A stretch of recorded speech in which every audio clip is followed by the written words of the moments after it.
네, 감사합니다. 간성협회가 더욱 발전하기를 바라고 오늘 발표할 수 있게 해주셔서 감사드립니다. 이와 같은 순서로 말씀을 드리겠습니다.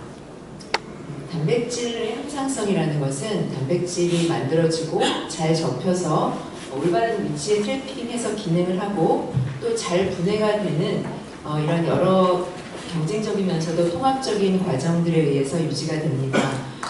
세포 내에서 단백질이 비정상적으로 만들어지거나 잘못 접히게 되면 그것들은 잘 제거가 되어야만 세포의 기능이 잘 유지되고 병리적인 상태에 이르지 않게 됩니다.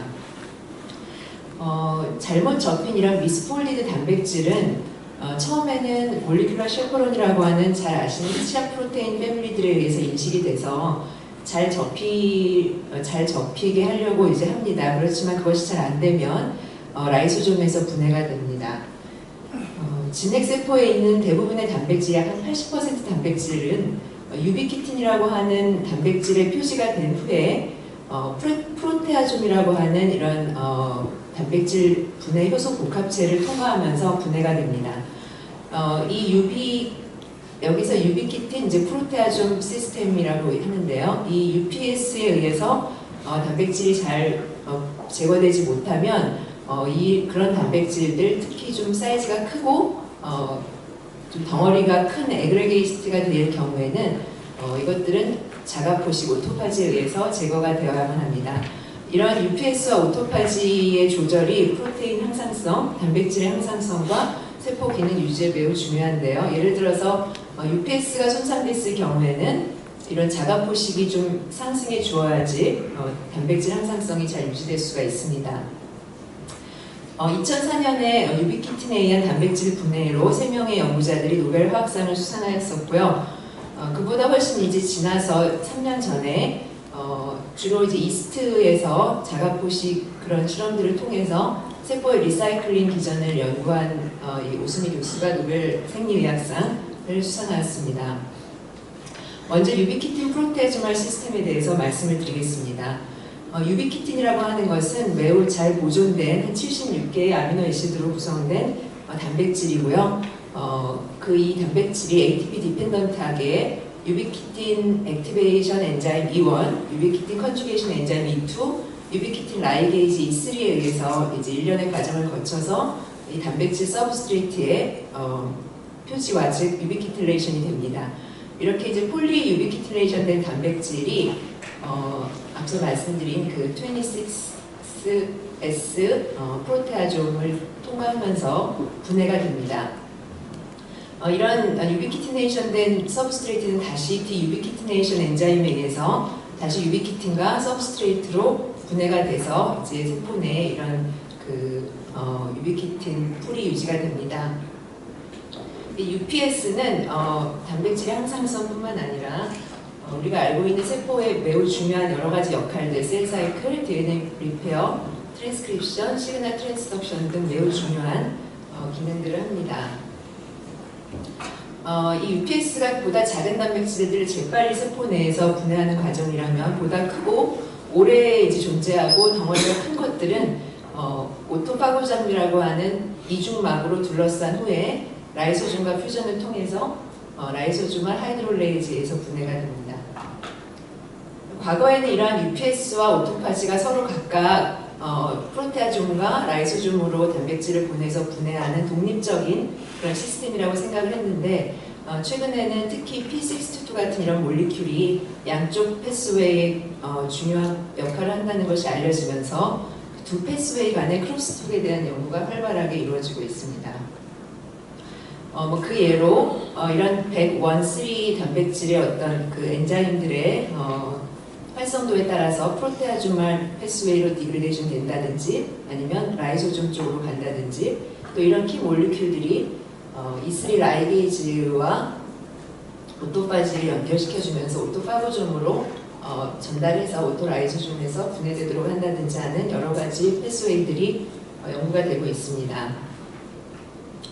한 가지 더 말씀드리고 싶은 것은 이제 엔도플라즈미 레티큘럼이라고 하는 속포체에서 일어나는 반응인데요. 이 속포체에서 우리가 단백질이 처음 생성된 1차 구조 단백질들이 2차, 3차로 잘 홀딩이 돼서 이제 그렇게 돼야지만 우리가 원하는 위치에 잘 트래피킹을 할 수가 있는데 이때 이 세포 내에서 이렇게 잘못 접힌 단백질들이 만들어지게 되면 원래 그 트랜스 멤브레인 단백질들과 결합하고 있는 이런 실포론 단백질들이 이 잘못 접힌 단백질들과 붙게 되면서 이 트랜스 멤브레인 단백질로부터 떨어지게 됩니다.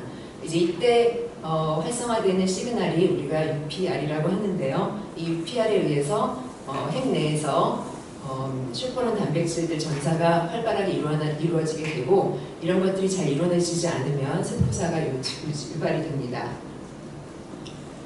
UPS나 UPR을 모듈레이팅하는 스몰 몰리큘들이 많이 연구가 됐고요. 먼저는 이 뒤쪽인 프로테아존 쪽을 이니비션하는 보테존입이 잘 아시는 것처럼 2003년에 FDA 승인을 받아서 현재도 멀티플 마이엘로마 치료에 쓰이고 있습니다. 최근에는 주로 이 유비키티네이션 쪽에 관련되는 E1, E2, E3 라이게이지와 DUB를 타겟팅하는 주로 캔서를 대상으로 한 많은 약제들이 클리니컬 트라이얼 중에 있습니다. UPR 이니비터들도 연구가 되고 있습니다. 이 디유비키티네이션 엔자임들에 대해서는 예전에 제가 그 방수, 네오바스큘라 AMD 환자의 방수에서 이런 6종류의 유비키틴 스페시픽 프로테이지를 증감을 발견을 하였고 그 중에서 20X 프로테아존 넌 ATPase 레귤레이터리 서브 유닛 1이라는 이 단백질이 15명의 네오바스큘라 AMD 환자에서 컨트롤에 비해서 증가되어 있는 것을 확인하는 바 있었습니다. 따라서 AMD의 패소피지올로지에도 이런 USP가 작용할 기능을 할 가능성이 있다고 생각을 하였습니다.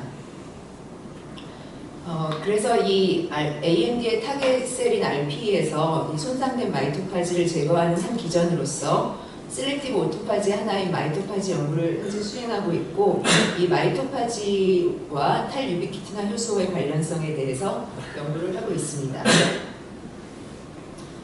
다음으로는 이 유비키티네이션의 앞쪽에 해당하는 과정에 대해서 설명을 드리고 제가 했던 연구들을 말씀을 드리고 마치도록 하겠습니다.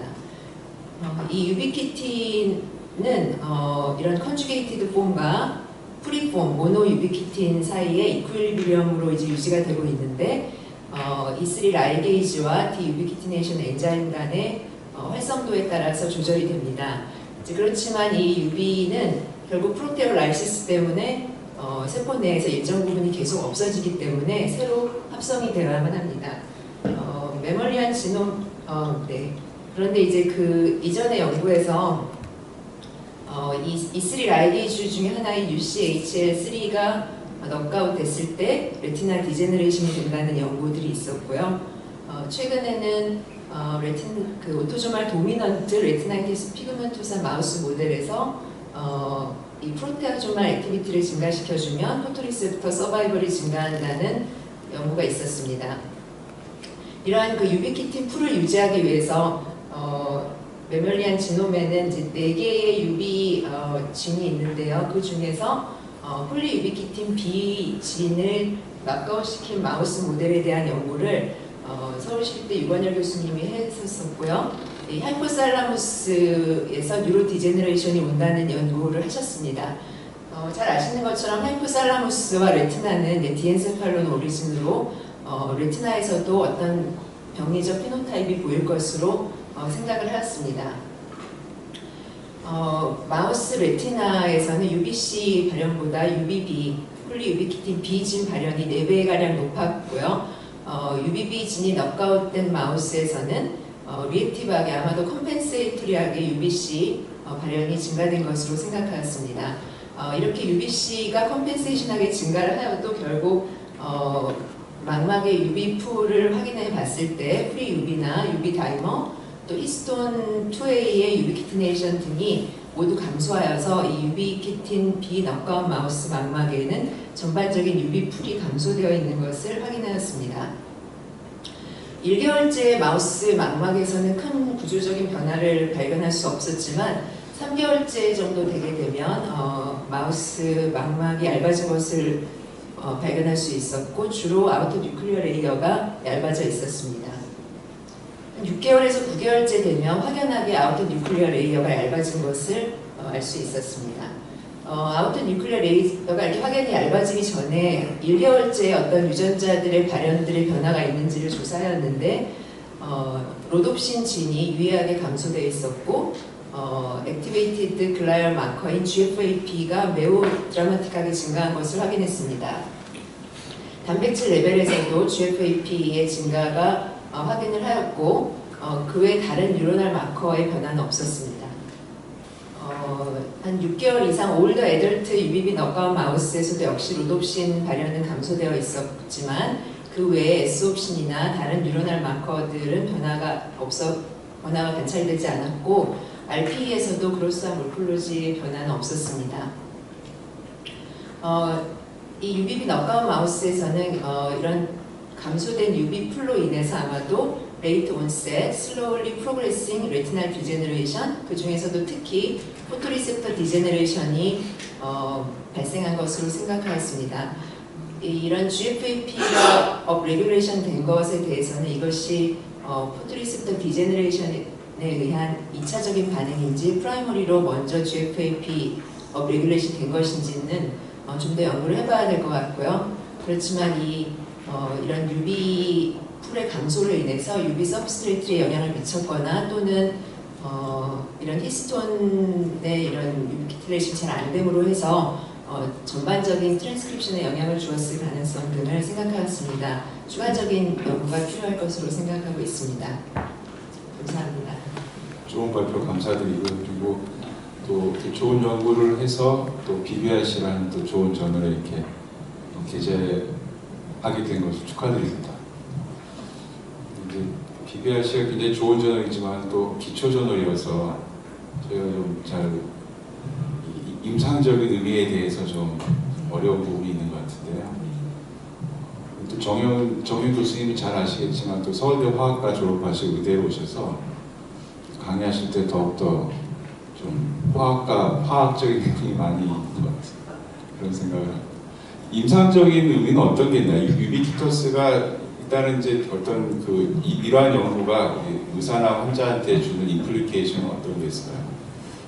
네, 뒤에 더 최근에 많이 연구된 오토파지에 비해서 사실 UPS 유비키티네이션이 더 먼저 이제 연구가 사실 되었었던 건에도 불구하고 눈에서는 레티나에서는 이 UPS에 대한 연구가 사실 별로 되어 있는 게 없습니다. 그래서 저희가 이제 유비키틴 프로테아존 패스웨이에서 가장 앞부분 유비키티네이션이 잘 안 되는 거에 대한 연구를 먼저 한 거고요. 그래서 그 피노타입을 봤는데 처음에는 앞서 이제 프로테오스테시스부터 제가 말씀을 드렸지만 이 유비키티네이션, UPS가 잘 안 되면 뭔가 그런 잘못 접힌 단백질 어그리게이션이 쌓여서 우리가 알고 있는 RP의 피노타입이 더 먼저 나오지 않을까 생각을 했어요. 근데 사실 RP를 더 먼저 많이 봤는데 그것이 별로 확실하지가 않아서 이제 레티나를 보니까 놀랍게도 이렇게 굉장히 영한 우리가 아직